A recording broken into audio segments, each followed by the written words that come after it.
20th country we visited was San Marino. San Marino is a small republic within Italy. It is the fifth smallest country by population with only 34,000 people, and the third smallest by land area with only 24 square miles. The capital city of San Marino sits on the slopes of Mount Titano. It was founded in 301 by St. Marinus, and was an independent republic in 1291. So it's also one of the oldest republics in Europe. It is a medieval fortress that is a little difficult to get to. First of all, no trains go to San Marino. You have to take a train to Rimini on the coast, and from there you go to this building, which is across from the train station, and purchase a bus ticket that runs from Rimini at this bus stop, which is down the street in front of a hotel, and it runs to about 30 minutes and drops you off in San Marino. That's a very nice little bus trip, and it's not a problem. When you get there, we stayed at the Grand Hotel San Marino, and they had a shuttle that would come pick us up. Make sure you check out our video about the Grand Hotel San Marino. Your first stop when you get to San Marino should be the tourism board. There you can get all the information about the town, a map, and you can get your passport stamped for €5. Connected to the tourism board is the Coin and Stamp Museum. Now, this was an interesting museum, and it's built right into the side of the mountain, as many of the buildings in San Marino are. But it shows the stamps and the coins and flyers that have been created during the history of San Marino and its independence, and they're all very interesting. So that is a wonderful museum to wander through. When you get out on the street, you'll notice that throughout the city there are artwork everywhere. Statues and marble figures are just scattered throughout the city. So it's very interesting to be walking around and seeing these items. There are many museums in San Marino, and several of them are connected to the state. They're part of a state network. They have a very nice program where you pay a certain amount and you can visit like 3 museums. This is the State Museum. This museum has a lot of archaeological finds from the area, a lot of historical artifacts, and a lot of art from the region, especially religious art. So it's an interesting museum to wander through. It's not very large and doesn't take very long. You can easily see it in the matter of a couple hours.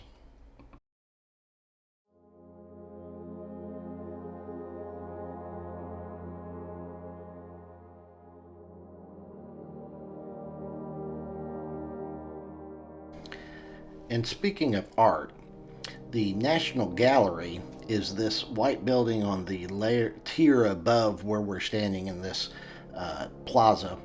The National Gallery is very small, but it does have several interesting local artists' work, and some modern kind of eclectic type of art pieces that I was surprised to see in San Marino. But it's another one of the state-run museums.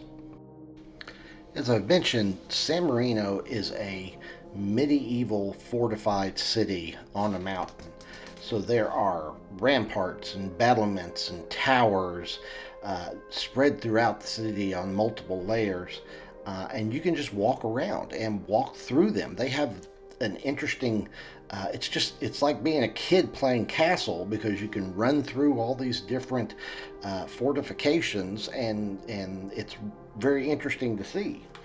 You'll notice here that there aren't really any people around, and it's very cold looking because it's the winter. Well, we went in January, the end of January, 1st of February, and yes, it is cold, but look at these marvelous mountain views you get of the Pyrenees range in Italy.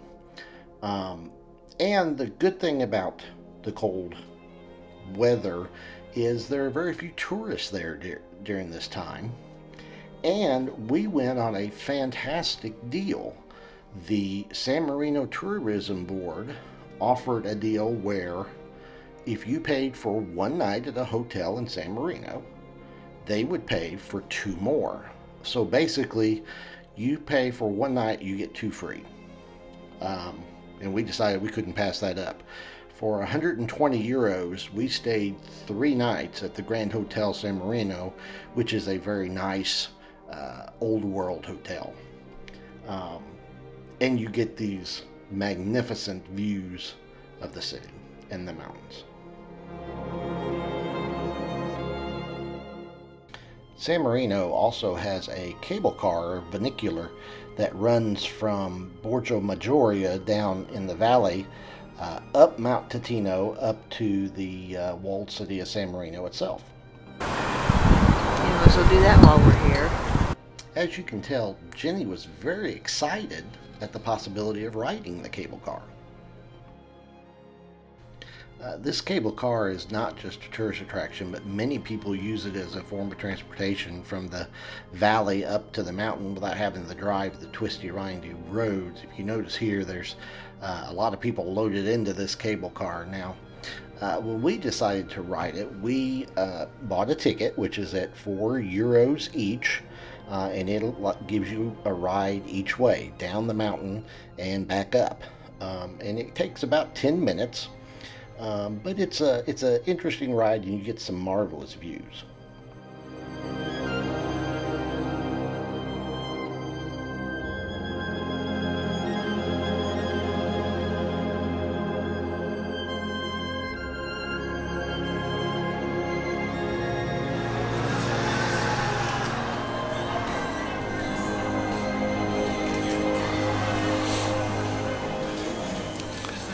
And as you can tell, there is some sway to it when there's a wind going down the mountains.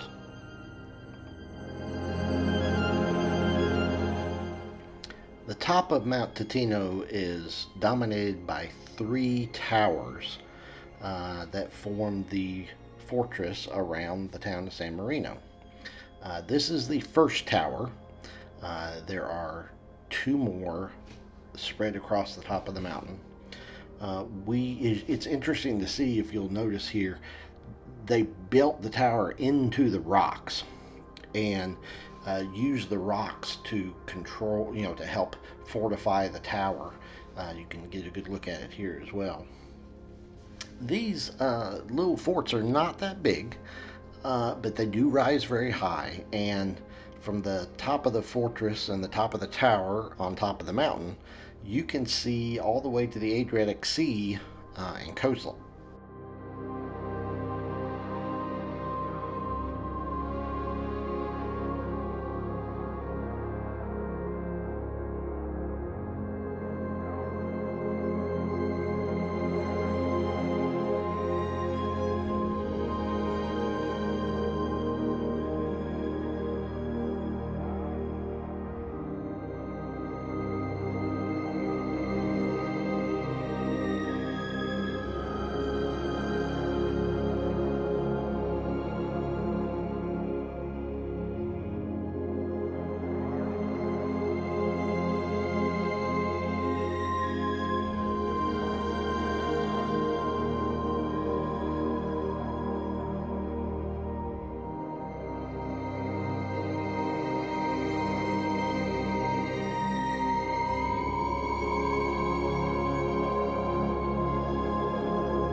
And if you've noticed by watching our videos of Cologne and Vatican City, I have this strange thing about climbing towers. I climbed the tower in Cologne Cathedral, I climbed up St. Peter's Basilica, and I climbed the tower in this fort.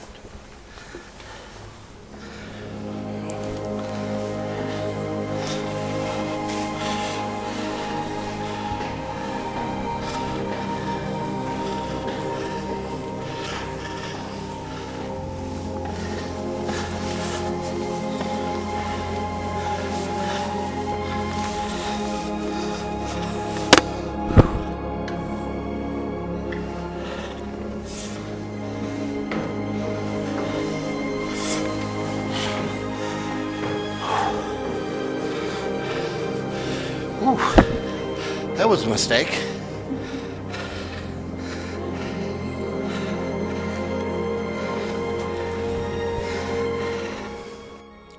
So at this point, I'm at the first level in the tower. And if you noticed, you go up a very steep wooden staircase and then straight up through a hole on some steel rungs, and it's very narrow and difficult to navigate. And you come out on this walkway at the, like I said, the first level of the tower. But there's a couple levels yet to go.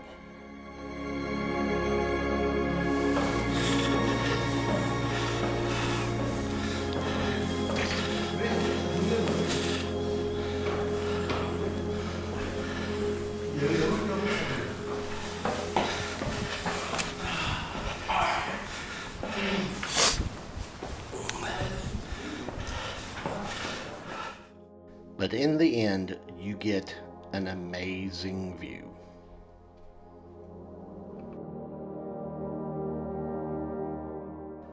The three towers are connected by a stone and cobblestone walkway that goes along the top of the mountain, and you can see the other towers from here. It's really cool to walk along this, and you get these fantastic views, and you can see all the way to the Adriatic.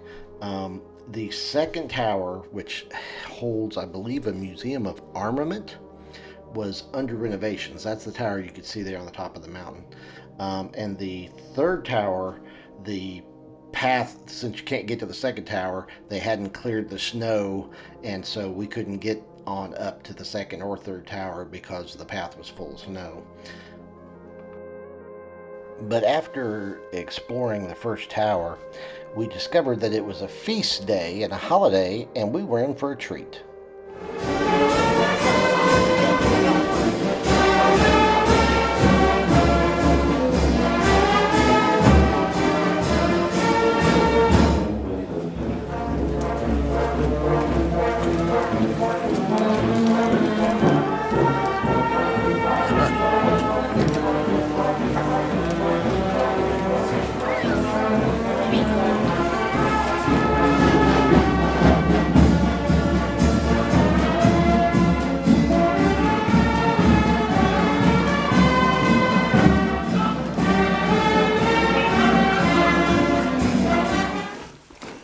Feast Day of St. Agatha is a national holiday in San Marino.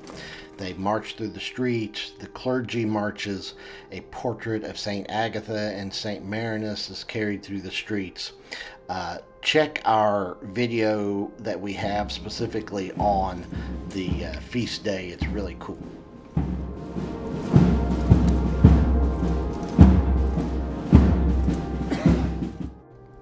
This is the Church of St. Francis. What we discovered in San Marino is that there are many, many churches, and all of them have some magnificent pieces of art and religious art within them. However, they also many times are connected to something else. You'll see that this church is connected to the St. Francis Gallery of Religious Art, which is one of the San Marino public museums that at one time had been the St. Francis convent. And so in the St. Francis Gallery, they have all sorts of artwork in a wide range of mediums. This tapestry is from the 13th, 14th century, I think. Very old antiquity. There are marble sculptures, there are paintings, there are cement work that this piece here was in a church. They're just very interesting pieces of art, all centered around the Christian religion. Look at this ancient archway that was painted. It's very interesting to walk around and see these.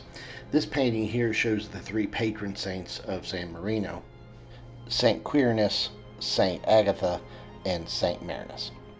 There are also some interesting private museums, such as the Museum of the Vampire and Werewolf, which we couldn't get any video in because it was too dark, but Jenny took these wonderful pictures. It's more of a touristy type of museum. Its cousin museum is the Museum of Torture. Um, this museum was very interesting as it had some of the actual torture devices that had been used during the Middle Ages. So it's a little disturbing to walk around and see the way they tortured people, but it was kind of a cool place to visit. The Church of St. Quirinus and Convent of the Capuchin Fathers. This interesting church uh, has a side chapel that is built directly into the rock of the mountain where it's sitting. That was very interesting to see. It also has a very large altarpiece that is very ornate. And out in front of the church, there's a tower with one of the statue of one of the Capuchin fathers in it that's can be seen pretty much anywhere in town. And what a town this is! It is narrow cobblestone streets and lots of stairways and archways and entry gates such as this. It's just a neat city to walk around. On the left here, you see the public palace. This is another one of the fantastic places that you can just go in and look around. Let me tell you a little bit about San Marino's government. They elect every 6 months 2 captains regent, and that was the 2 cards you saw there. These captains regents are the president, so to speak, or head of the Congress during their term of 6 months, and then they elect 2 more. So no one ever really gains full power. And we were allowed to just enter anywhere in the public palace. They have fantastic pieces of art. They have a bust to Abraham Lincoln. We walked into the Parliament room where they have this marvelous mural, and we could see right where they conduct business. There's no security, no big deal. You just walk in, you watch a video about the place. It's great. Even the outside is full of art. Another great place to visit, and also on the list of public museums, so to speak, is the Basilica of St. Marinus. This church has got these wonderful marble columns and a white ceiling. It's very white and light and open. Most of the statues are white. The cross at the front appears to be hanging there suspended. It's a very interesting church to visit. The side chapel on both sides is just full of statues and paintings. They have a very nice icon. It was just very interesting to visit this cathedral. It's not the huge Gothic cathedrals of Cologne or Paris. It's almost more Greco-Roman. So it's very interesting to see this.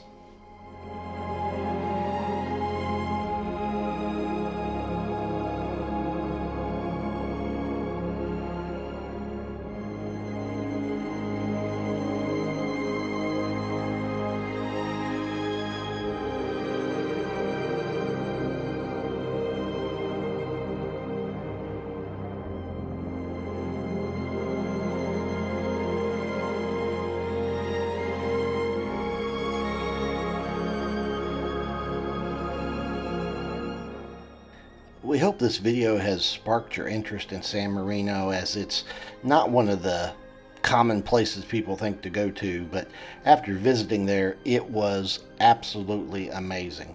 And we would love to go back and visit again and experience the great culture.